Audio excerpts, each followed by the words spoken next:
thing people often don't realize is that as the later the company gets formed, it's got a more of a modern stack available to it to build a technology stack on. Technologies I'm using now, I would have chosen a different path than when we started the company about 2.5, 3 years ago. And that's how we disrupt the market, right? But then that's how we get Mm. disrupted also down the road, because once you have a platform which is working with existing customers, you get beholden to it a little bit, and it's very hard to start from scratch. So when you think about ChatGPT and some of these other technologies, these are like exponential 10x, 100x type technologies. So any new technology that's being formed now is going to disrupt a lot of technology. Being at the right place, Yeah. right time, at the intersection of technology, market forces, all these things go. It's definitely, when you think about success of a startup, it's a lot of it is luck.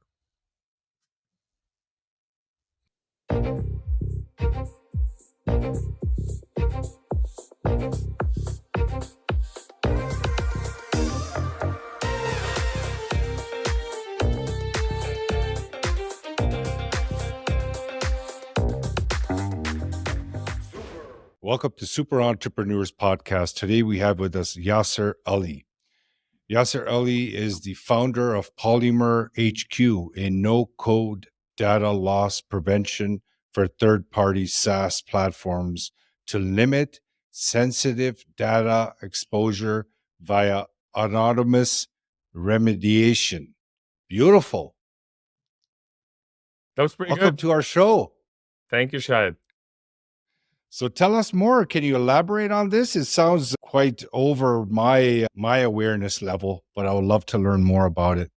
Sure. No, it's pretty simple. We're basically protecting sensitive data for your organizations to not leak out of common SaaS platforms. Think about chat systems like Slack, Teams, OneDrive, Google Drive, Zendesk, things like that, where you're interacting with customers or interacting internally or with external partners or vendors. There is sensitive data, PHI data, PI data, which a lot of organizations have. And then these are, in some ways, your knowledge highways, where all your work happens. And so all your IP, your customer Mm. information, your internal kind of private stuff is being used by employees. And it's so easy with just a link to share it with the world, some of these documents. So our system connects into with one click into these platforms and protects and monitors and protects from your employees to do stupid things as well as nefarious things.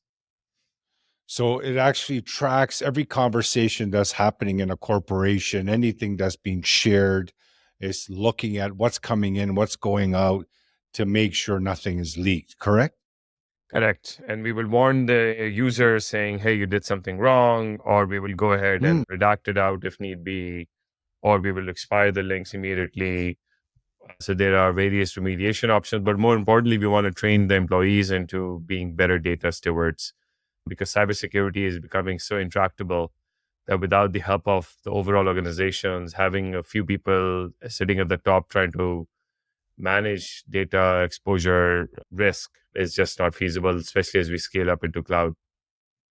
And is there a protection against hacking as well? So someone else tries to hack into your organization, your platform can dynamically sniffing it out, like it can find out ahead of time or while I it's mean, happening. we like to say that, but to be honest, a lot of hacking patterns are so like different from one Yeah, another. It's very hard to catch that sometimes. yeah. We have a few tricks up our sleeve. We don't like to publicize it in terms of Okay. understanding if there's some hijacking of an account that happens. But Yeah, typically, we do not claim that we will stop that, just because I can't stand behind yeah. You that. don't want to claim.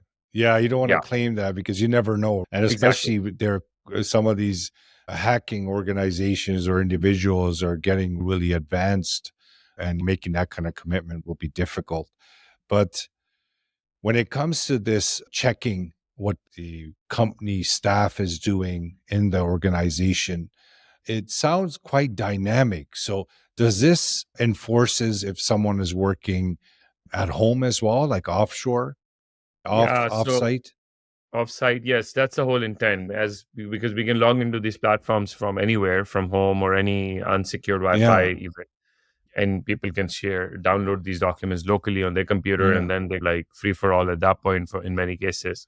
Yes, it basically monitors each and every event going on in these environments. And most of these events we let go through. But if we see something where sensitive data is involved, then we will flag a violation, start sending alerts, or take a remediative action automatically. Yeah. And can the company actually design what is allowed and what is not allowed, or is it a standard protection? Yeah, no. So every company could have different set of rules, what they consider to be sensitive and what they want to enforce. So sometimes Like some a companies, dashboard. exactly. So some Okay. companies might just want to silently listen without getting in the way of employees. Hey, we just want to monitor and see who the riskiest users are first before start warning them. Some people just want to go straight blown for because of HIPAA For or the some other X. regulation. Yes, Yeah. exactly. Yeah. So do you find small business using your platform as well? Our smallest customer is probably like a 5% operation. Our largest customer is a 33,000 person operation. So it's a big and small company problem alike. I would say that once you start getting above 120 employees in the organization, usually you have multiple teams. Usually people don't know everyone necessarily.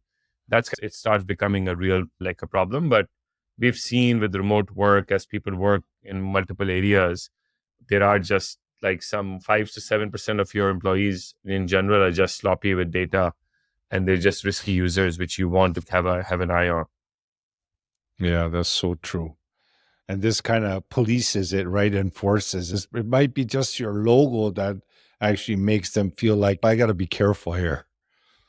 The big brother watching is definitely Yeah. an effect. We've seen positive outcomes from that. Like we've seen even when a warning is, and this is coming from behavioral nudging techniques, when you nudge someone once, like immediately you see the repeat offenses go down, especially if it's done publicly by 50% within days.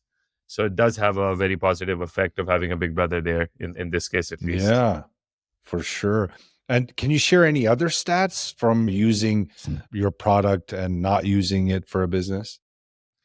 So in general, on average, an employee might be sending 50 to 100 different types of messages between chats, emails, tickets. So these things add up. So if you think about even like a 10% operation, that's 800 to 1,000, 1,200 messages a day. And even if 1% of them contain sensitive data or sensitive data is being leaked, it adds up. The numbers start adding up very quickly, where having some sort of guardrails around what's going on in your environment, or having a view in terms of what data even I possess in these folders sitting in my Google Drive, for example, is no longer nice to have. It's very important, especially as we think about cyber insurance costs, which are going up by 40%, 50% a year at this stage. Some companies Mhm. are becoming uninsurable from cyber insurance. So these are controls you need to start putting in now, especially if you need to go for cyber insurance down the road, where you might want to show this kind of evidence. And companies don't want to work with organizations who don't have SOC compliance or some of the certifications out there, especially in regulated industries like healthcare, financial services. It's Data governance used to be a big company problem. It's regular data hygiene now is something which everyone should be adhering to. And we are just part of that Mm. overall solution. No, that's excellent.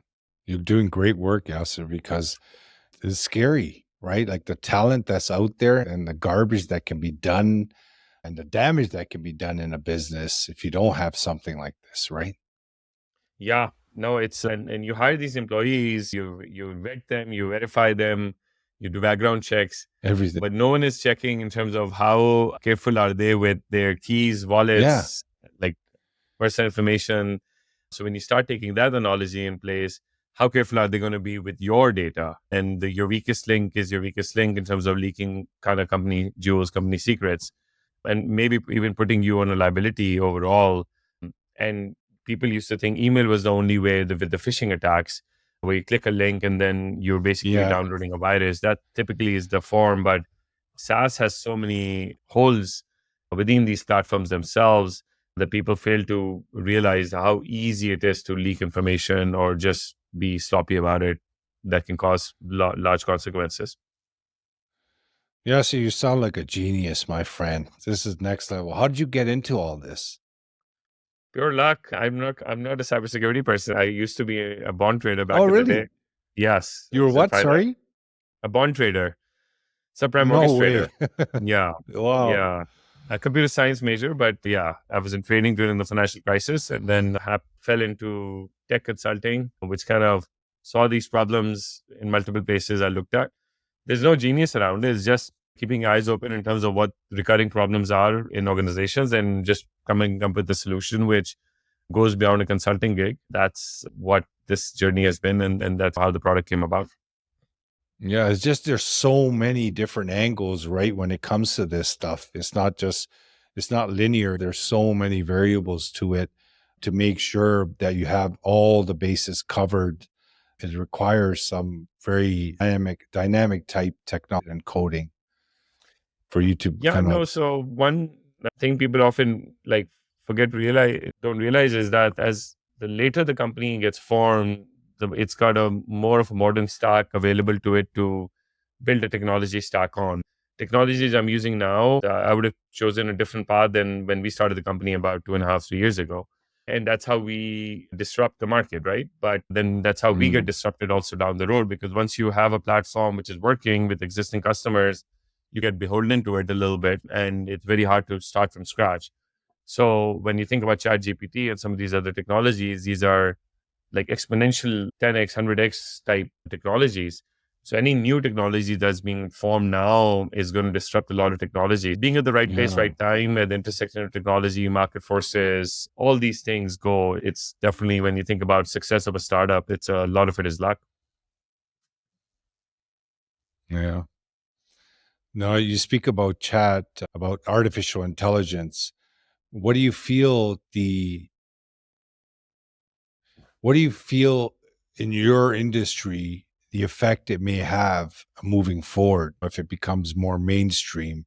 Are you going to have to revamp your whole offering, or how does it look like for the consumer, then for you guys, for the client, for the business, and then for the service that you provide?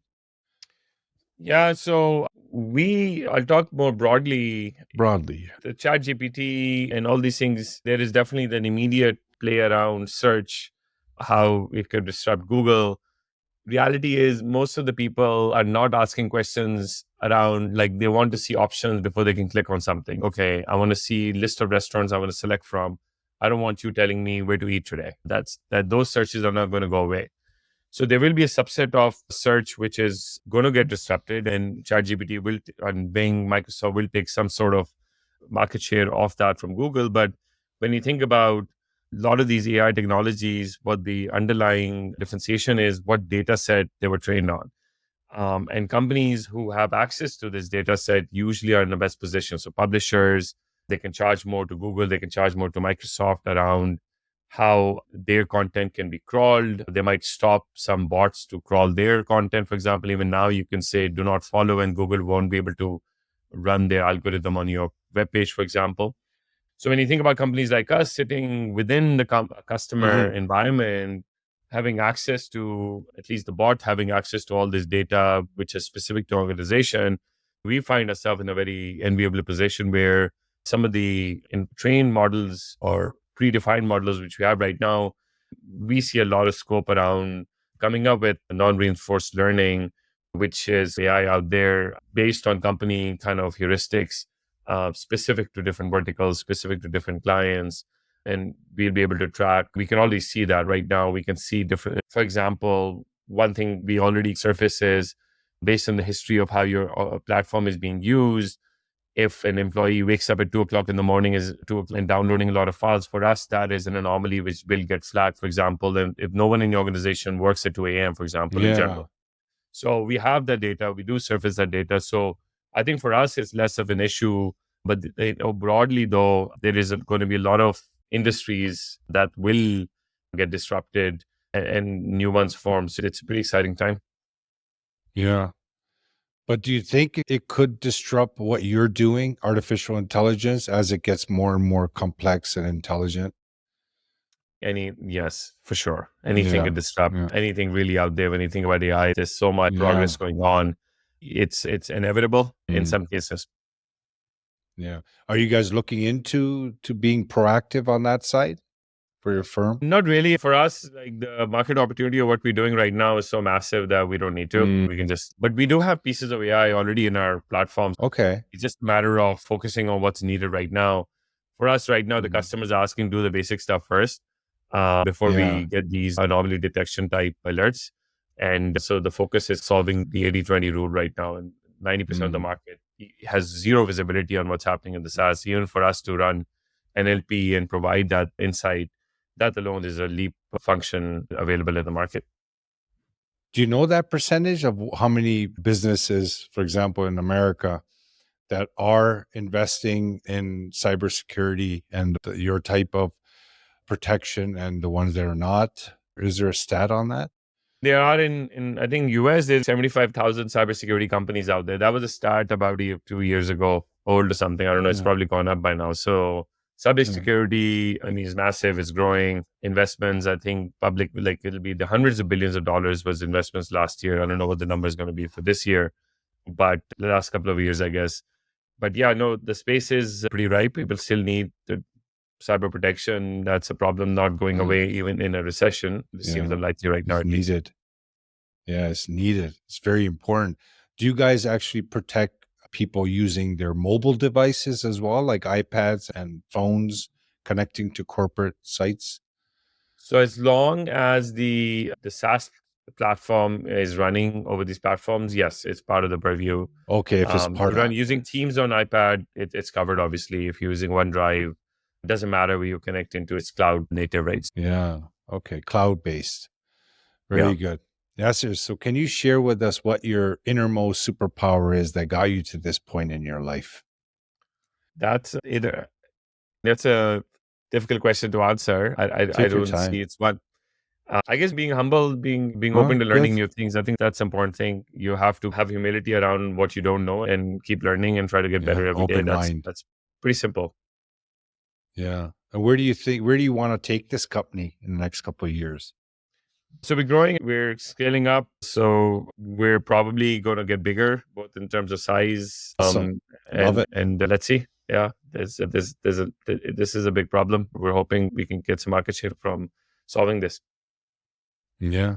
But sounds the work that you do could potentially get stressful at times. Do you have any kind of practice or any kind of strategy that you follow to help yourself relax in your environment? Physical activity is obviously very important. So Mm. that is, as an entrepreneur, without physical activity, it's very hard Yeah. to deal with the stresses. So that is one thing I would highly recommend anyone, especially exercise of any sort, especially if in entrepreneurship is very lonely and clearing up your mind is super important. Yeah, super. Do you work on clearing your mind as well? Mindset stuff? Meditation, yoga, Oh, very nothing too good. easy, but Oh, usual that's stuff. good. Yeah. Yeah. Yeah, that's good. Is there anything that you want to recommend or suggest to a fellow entrepreneur in the audience? Please go ahead. Yeah, one thing I do see a lot of like uh, early founders or entrepreneurs who are getting into entrepreneurship is they get so much in love with their own idea that they ignore Mm, the market realities. So being humble in terms of what you don't know and testing that mm, hypothesis and being able to test that in a very narrow band. Okay, it doesn't work. Let's try a new thing. Doesn't work. Let's try a new thing. Do not yeah. try to just like keep digging into one thing just because maybe it worked initially and that'll be the be all end all. And that's where I see a lot of things stagnate, companies, mindsets, and there needs to be some sort of a growth mindset, like trying to extract out annuity from a business you created 2 years ago. It's going to die. There's no doubt in my mind. So you Yeah. need to keep expanding into other Hmm. revenue sources or scaling up the existing one. That was great. Thank you so much for that, Yasser. And I appreciate you taking the time to come on our show. It was great talking to you and learning about what you're doing. I love businesses that are actually out there improving lives. At the end of the day, something that could come into a corporation that could leak into an HR system, for example, going into thousands of people's personal information. This is very valuable work that you're doing. And I appreciate you just coming on our show. Appreciate it. Thanks for having me, Shahid. Really appreciate it. This N- is great chat. No Thank you. problem. Thank you. No problem. Audience, thanks again for joining us. Definitely appreciate you guys and helping us grow. Without you guys, we wouldn't be growing as we are. So thank you so much for being part of it. And again, if you're looking into seeing or learning more about what Yasir is doing, his information will be in the show notes. And once again, thank you. And we'll see you next time. And thank you, Yasir. Thank you. Thank you, Shad.